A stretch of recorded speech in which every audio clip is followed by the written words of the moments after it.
Salamat sa lahat, Lord. Ako po si Father Fiel Pareha at ito po ang ating segment, ang Daily Devotion, na kung saan tayo po ay magdarasal, magbabasa at magninilay kasama ng salita ng Diyos sa buong taon. Manalangin tayo. Sa ngalan ng Ama, ng Anak at ng Espiritu Santo. Amen. Halina, Banal na Espiritu, liwanagan mo ang aming puso at isip nang maunawaan at may sa buhay namin ng iyong salita. Amen. Our Bible passage for today is from the Gospel of St. Luke chapter 1, verses 39 to 58, and I read it for you. In those days, Mary set out and went with haste to a Judean town in the hill country, where she entered the house of Zechariah and greeted Elizabeth.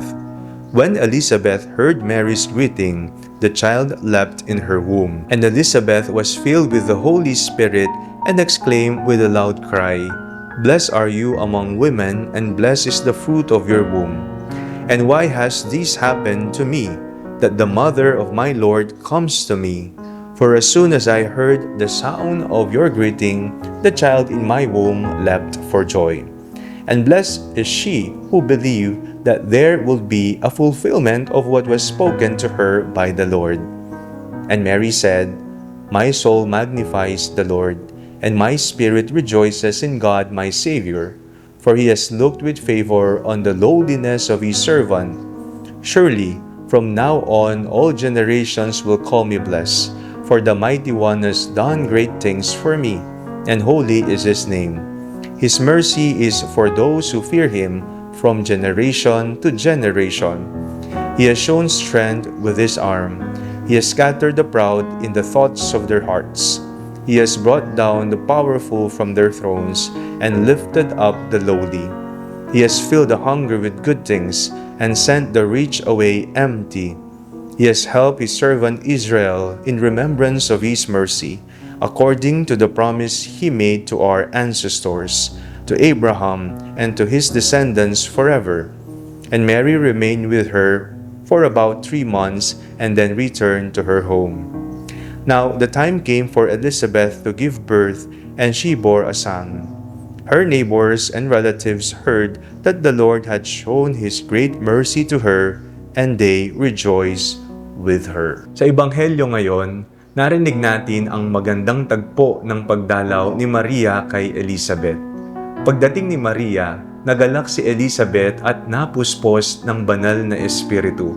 At mula sa puso ni Maria ay lumabas ang isang awit ng papuri, ang Magnificat.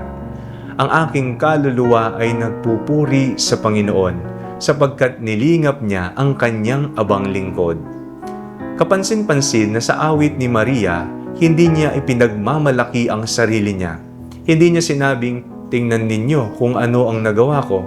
Sa halip, ang buong awit niya ay tungkol sa kabutihan at awa ng Diyos. Sinabi niya, ang kanyang awa ay sa lahat ng henerasyon, sa mga may takot sa Kanya. Huwag nating kalimutan ang awa ng Diyos. Ang buhay ni Maria ay hindi naging madali. Hindi niya alam kung ano ang mangyayari pagkatapos ng pagpapahayag ng anghel. Kailangan niyang harapin ang mga tanong, mga pangamba at mga pagsubok. Ngunit sa gitna ng lahat ng iyon, natutunan niyang alalahanin ang katapatan ng Diyos. Kapag masaya tayo, madaling sabihing mabuti ang Diyos. Pero kapag may problema, kapag may nawala sa atin, kapag hindi nangyayari ang gusto natin, madaling makalimutan ng lahat ng kabutihang ginawa ng Diyos sa atin.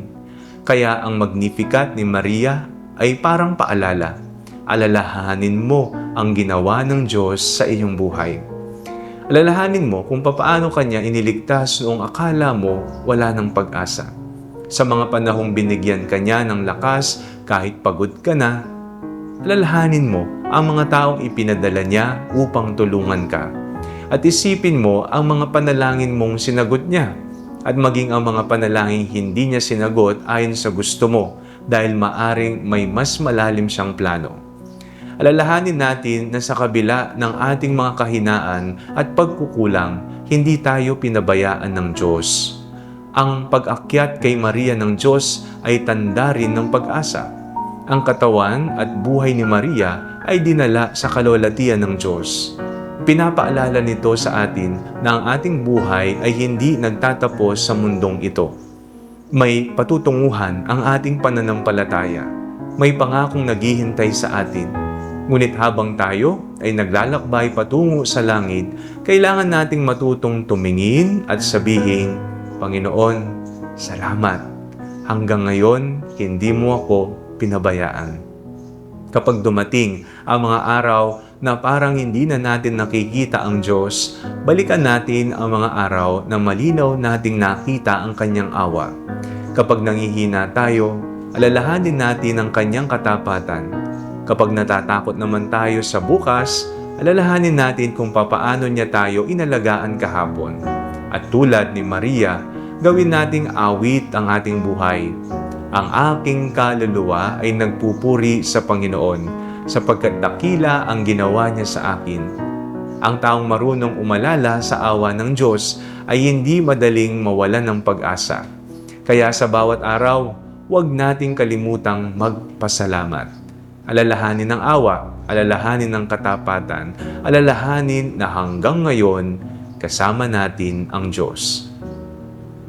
Manalangin tayo. Panginoon, turuan mo kaming tulad ni Maria na laging alalahanin ang iyong awa at katapatan. Kapag kami ay nangihina, ipaalala mo sa amin ang lahat ng kabutihang ginawa mo sa aming buhay. Amen. Sa ngalan ng Ama, ng Anak at ng Espiritu Santo. Amen.